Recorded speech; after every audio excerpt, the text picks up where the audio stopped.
एक चीज जो हम करना चाहते थे वो ये थी कि बाइबल को उन्हीं प्रिंसिपल्स के मुताबिक इवैल्यूएट करें जिनके जरिए हम हदीथ को जज करते हैं।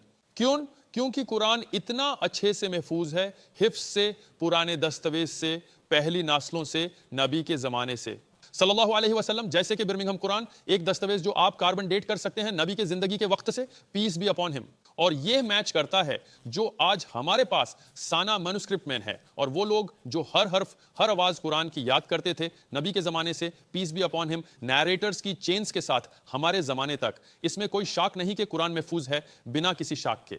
लेकिन हदीथ में कभी कभी हमारे पास कमजोर रिवायत और झूठी रिवायत और सही रिवायत होती हैं, तो हम उन्हें कैसे जज करते हैं? तो इसके लिए एक पूरी साइंस है, मुस्तलाह अल हदीथ। और लेकिन असल में हम 5 चीजें देखते हैं। हम देखते हैं कि चेन कनेक्टेड है, हम देखते हैं रिपोर्टर्स का अखलाक, हम देखते हैं रिपोर्टर्स की यादाश्त, हम देखते हैं कि कोई टेक्सचुअल डिफेक्ट्स तो नहीं है और कोई कॉन्ट्रडिक्शंस तो नहीं है टेक्स्ट में। तो जब हम इन 5 चीज़ों को देखते हैं, हम हदीथ को जज करते हैं और इसके बेसिक्स को। तो चलिए एक सफार लेते हैं, बाइबल को हदीथ की साइंस के मुताबिक रिव्यू करते हैं, ताकि देखें कि ये कुरान के अमेजिंग प्रिजर्व्ड वर्जन से कंपेयर नहीं कर सकता, लेकिन क्या ये एक सही हदीथ से कंपेयर कर सकता है मिसाल के तौर पर। तो इसको फेयर बनाने के लिए मैं कोई मुस्लिम सोर्सेज यूज नहीं करूंगा, नहीं मैं एथिस्ट्स या एग्नोस्टिक्स जैसे डॉक्टर बार्ट एयरमन को यूज करूंगा, बल्कि प्रैक्टिसिंग क्रिश्चियंस, पास्टर्स और क्रिश्चियनिटी के पीएचडीज और प्रोफेसर्स जो क्रिश्चियनिटी में मानते हैं और हमें बाइबल के मैन्युस्क्रिप्ट्स और प्रिजर्वेशन के बारे में बताते हैं। अब यहाँ हमारे पास डॉक्टर डैनियल बी वॉलेस हैं जो डैलस थियोलॉजिकल सेमिनरी में न्यू टेस्टामेंट स्टडीज के सीनियर रिसर्च प्रोफेसर हैं। तो वो एक प्रोफेसर हैं, एक पीएचडी हैं, एक प्रैक्टिसिंग क्रिश्चियन हैं जो बाइबल को डिफेंड करने की कोशिश करते हुए लोगों से डिबेट कर चुके हैं। बाइबल के बारे में वो क्या कहते हैं? हमारे पास न्यू टेस्टामेंट के ओरिजिनल मैन्युस्क्रिप्ट्स नहीं हैं। वो सब एक सड़ी के अंदर गैब हो गए। मैं काफ़ी कन्विंस्ड हूँ। तो हमारे पास ओरिजिनल्स नहीं हैं, वो गैब हो गए। और जो कॉपीज हमारे पास हैं वो किसी ना किसी पॉइंट पर एक दूसरे से डिसएग्री करते हैं। कभी कभी ये काफ़ी डिसएग्रीमेंट्स होते हैं, लेकिन हमारे पास हज़ारों टेक्सचुअल वेरिएंट्स हैं हमारे मैन्युस्क्रिप्ट्स में। तो यहाँ सवाल ये उठता है कि स्क्राइब्स ने न्यू टेस्टामेंट को कितना करप्ट किया।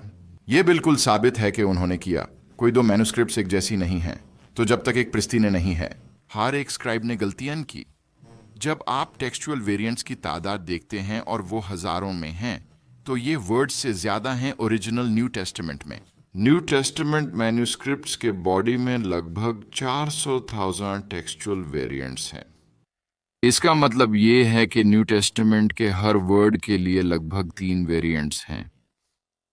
तो अब आप देखते हैं, अगर आपके पास वर्ड से ज्यादा कॉन्ट्रडिक्शंस हैं, आपके पास बाइबल में वर्ड से ज्यादा एरर्स हैं, तो हम इससे ऑथेंटिक प्रिजर्व्ड हदीथ नहीं मान सकते। मिसाल के तौर पर जब आप कॉन्ट्रडिक्शंस के इशू को देखते हैं, तो ये एक वीकनेस है कि इसमें ऐसे कॉन्ट्रडिक्शंस हैं जो ज़्यादा स्ट्रॉन्ग और वीक हैं, और जब आप वेरीफाई नहीं कर सकते तो ये रिजेक्ट कर दिया जाता है।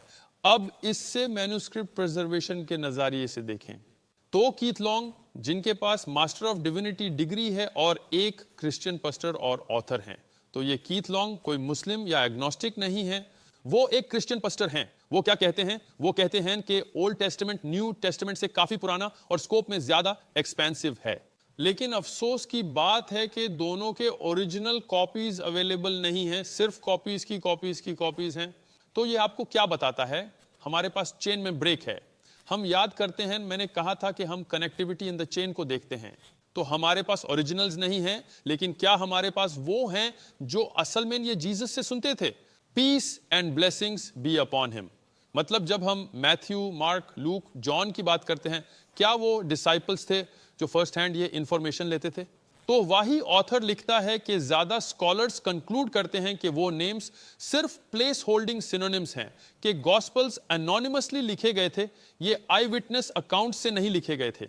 और वो लिखता है कि अगली ट्रूथ ये है कि गॉस्पल से लेकर अपोस्टल पॉल के सो कॉल्ड 13 लेटर्स तक ज्यादा न्यू टेस्टामेंट ऑथरशिप एक वो मिस्ट्री है बेस्ट केस में और डिसीटफुल वर्स्ट केस में। अब वो कंक्लूड करते हैं कि न्यू टेस्टामेंट किसने लिखा, इस सवाल को पॉल और कुछ अननोन ऑथर्स के तौर पर सम अप किया जा सकता है। तो हदीथ की साइंस में जब आपके पास कोई अननोन होता है, हम इससे मजहूल एम कहते हैं। और ये एक प्रॉब्लम है, क्योंकि पहली चीज ये है कि हमारे पास चेन में कनेक्टिविटी का इशू है। दूसरा इशू ये है कि सारी कॉन्ट्रडिक्शंस, शहाद और मुनकर, और ये सब एक वीकनेस है। लेकिन अब जब हम नैरेटर्स की रिपोर्टिंग और मॉरल कैरेक्टर की रिलायबिलिटी देखते हैं, तो अगर हम नहीं जानते कि वो कौन है, वो अनोनिमस हैं और हम उसका जज नहीं कर सकते, ये मजहूल है, ये एक वीकनेस है वहां। और जब हम नैरेटर्स की चेन देखते हैं और ये ब्रोकन है, इससे कतार कहते हैं, ये ब्रोकन है, और ये इतना बड़ा ब्रेक मुअल्लक कहलाता है हदीथ की साइंस में, और ये रिजेक्ट कर दिया जाता है। लेकिन पॉल का क्या पॉल जीसस के काम का फर्स्ट हैंड रिपोर्ट है, तो पॉल ने कभी जीसस से नहीं मिला, peace and blessings be upon him, बल्कि पॉल का कन्वर्शन एक्सपीरियंस जो पॉलिन अपोस्टल्स और एक्ट्स ऑफ द अपोस्टल्स में डिस्कस किया गया है, दोनों सोर्सेस के मुताबिक सॉल, जो बाद में पॉल कहलाया, वो जीसस का असल फॉलोअर नहीं था। Peace and blessings be upon him, Christian doctrine के मुताबिक उसने क्रूसिफिक्शन से पहले कभी जीसस से नहीं मिला। अब उसने कोई विजन या कुछ देखा हो सकता है, लेकिन वो असल मुलाकात नहीं है। तो अब फिर से आपके पास चेन में ब्रेक का इशू है। लेकिन क्या पॉल एक रिलायबल रिपोर्टर हो सकता है उसके मॉरल कैरेक्टर से? तो 2 कुरिन्थियंस 11:8 के मुताबिक पॉल खुद एडमिट करता है कि उसने चर्चेस को लूट लिया। 2 कुरिन्थियंस 11:8 में लिखा है, पॉल कहता है, मैंने दूसरे चर्चेस को लूट लिया, उनसे वेजेस लिए ताकि आपको मिनिस्टर कर सकूं। किसी के लिए जो एक चर्च को लूट कर दूसरे चर्च जाए, ये ऑब्वियसली एक मॉरल फ्लॉ है। दरअसल 1 कुरिन्थियंस 9:20 के मुताबिक वो क्या कहता है? वो कहता है जूस के लिए, मैंने जू बन गया, मैंने जू होने का नाटक किया ताकि मैं जूस को पा सकूं जो लॉ के अंडर थी, मैंने उनके अंडर लॉ बन गया। उसने झूठ बोला क्योंकि वो खुद कहता है, दो not being under the law my self, उसने उन्हें डिसीव किया, उसने उन्हें ट्रिक किया। क्यों? ताकि वो उन्हें पा सके जो लॉ के अंडर हैं। तो फॉलोअर्स को पाने की कोशिश में पॉल ने झूठ बोला और डिसीव किया अपने ही वर्ड्स के मुताबिक। तो ये जब हम इसे कथाब कहते हैं, कोई जो झूठ बोलता है और कोई जो एडमिट करता है और डॉक्यूमेंटेड है कि झूठ बोला और लूट लिया, वो हदीथ में कभी एक्सेप्टेबल नहीं होगा, बल्कि हम इसे एक फैब्रिकेशन मानेंगे। तो हम बाइबल को भी बिब्लिकल स्टैंडर्ड्स के मुताबिक हदीथ साइंसेस के कंपैरिजन में एक्सेप्ट नहीं करते। कुरान से कंपेयर करने की तो बात ही छोड़िए। अगर बाइबल को उस साइंस से जज किया जाए जिससे हम हदीथ को जज करते हैं, तो ये सही नहीं होता, ये ऑथेंटिक नहीं होता, ये हसन नहीं होता, ये रिलायबल नहीं होता, ये वीक भी नहीं होता। ये बल्कि मौदुआ होता एक फैब्रिकेशन कदाब और मजहूलीन और मुअल्लक और शुदूद और मुनकर और इतनी सारी वीकनेसेस के साथ के हम इससे एक झूठ, एक फैब्रिकेशन क्लासिफाई करते हैं साइंस के मुताबिक।